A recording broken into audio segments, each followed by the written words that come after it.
수수께끼입니다. 출근은 안 하지만 월급은 받고 자를 수도 없는 사람은 누구일까요? 1. 고양이 집사. 2. 전설의 재택근무자. 3. 어쩌다 공무원. 어공. 4. 늘 공무원. 늘공.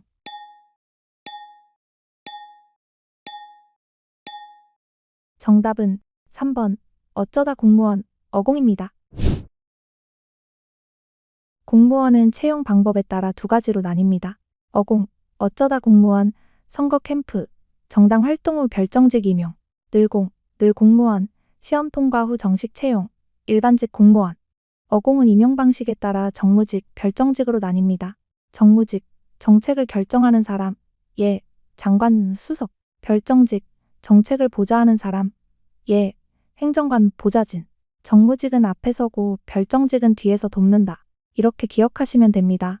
그래서 지금처럼 출근도 안 하고 사표도 안 내고 월급은 받는 현상은 대부분 별정직에서 벌어지는 일입니다. 이들은 윤석열 정부 시절 선거 캠프, 정당 등에서 일하다가 대통령실 행정관, 보좌진으로 임용된 사람들입니다. 먼저 왜 법이 이렇게 만들어졌을까요? 원래 취지는 좋았습니다.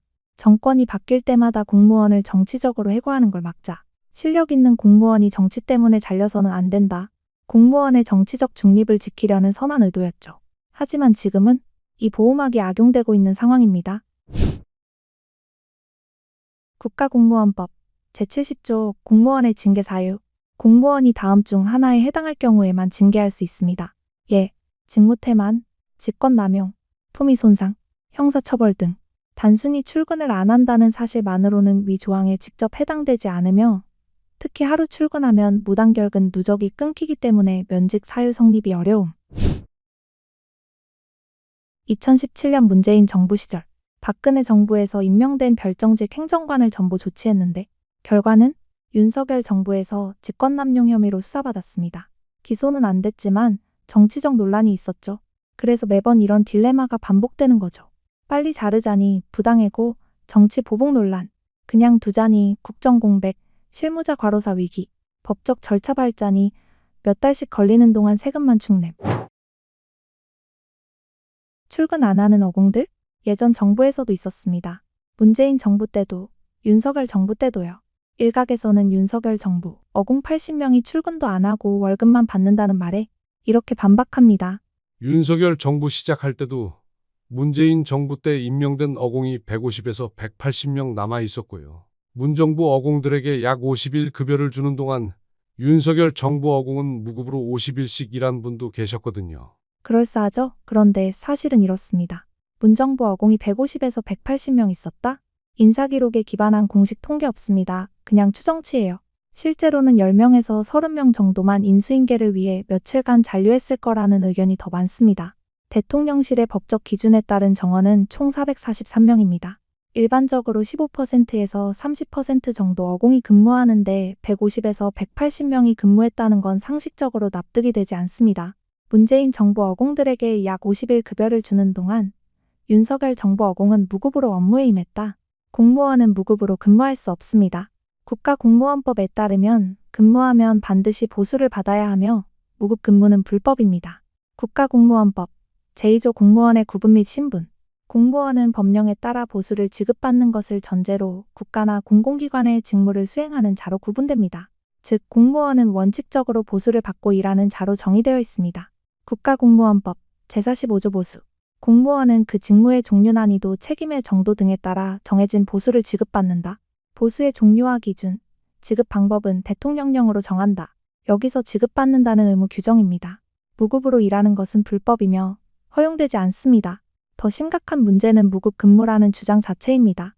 공무원은 반드시 법정 절차에 따라 임용되어야 하는데 정식 임용도 안 된 사람들을 정부 업무에 투입했다는 뜻이거든요.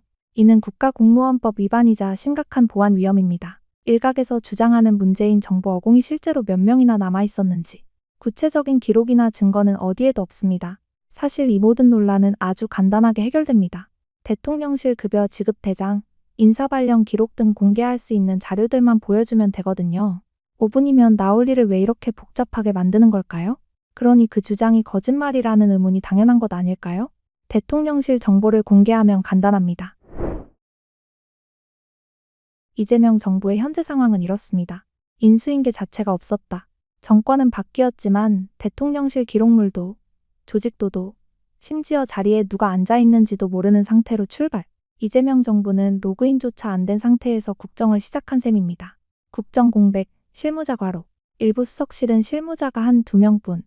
야근 주말 근무로 과로사 위기까지 발생. 실제로 대통령실 일부 직원은 병원에 실려간 사례도 있음. 공무원은 정원이 정해져 있고 한 자리에 한 명만 있을 수 있습니다. 그런데 기존 어공이 퇴직도 안 하고 버티면 그 자리는 법적으로 차 있는 자리가 돼서 다른 사람을 뽑을 수 없게 되는 거예요.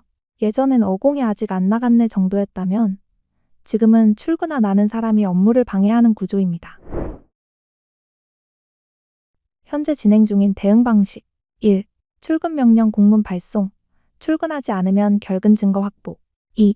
의원 면직 유도. 6월 13에서 16일 기한. 잦은 사직 기회 부여. 3. 직권 면직 절차 착수 예정. 법적 조건 충족된 인원부터 단계적 정리. 4. 하루 출근 리셋 전략 대응 중. 간헐적으로 출근하는 일부 인원 추적. 출근율 기준 도입도 검토 중. 예상 소요 시기 빠르면 6월 하순부터 일부 면직 가능. 전체 정리는 7월 말까지 단계적으로 마무리될 것으로 예상. 그냥 웃고 넘길 수 있는 일이었으면 좋겠지만 이건 우리 세금이 걸린 현실입니다. 그런데 말입니다. 그럼 어떻게 해야 할까요? 이게 참 애매한 문제라고 생각합니다. 어공제도 자체는 나쁘지 않거든요. 새 정부가 자기 정책을 펼치려면 믿을 만한 사람들이 필요하니까요. 그리고 별정직은 정무직과 달리 임기 규정이 없습니다. 문제는 정권이 바뀔 때 어떻게 정리할 것인가? 더 명확한 임기제로 만들기? 대통령 임기와 연동? 정권 교체 시 자동 만료되게 하기? 아니면 지금처럼 법적 절차 밟으면서 기다리기? 몇 달 걸려도 여러분은 어떤 방법이 좋다고 생각하세요? 공무원은 정권의 것이 아니라 국민의 것이라는 원칙. 지금이 바로 그걸 다시 세울 시간입니다. 스핑크슈는 복잡한 현실 속 진짜 물음표를 찾고 싶습니다. 우리는 아직 작고 소심한 채널이지만 늘 왜? 라고 묻는 마음을 잊지 않으려 합니다. 구독과 좋아요는 늘 생각보다 큰 힘이 됩니다.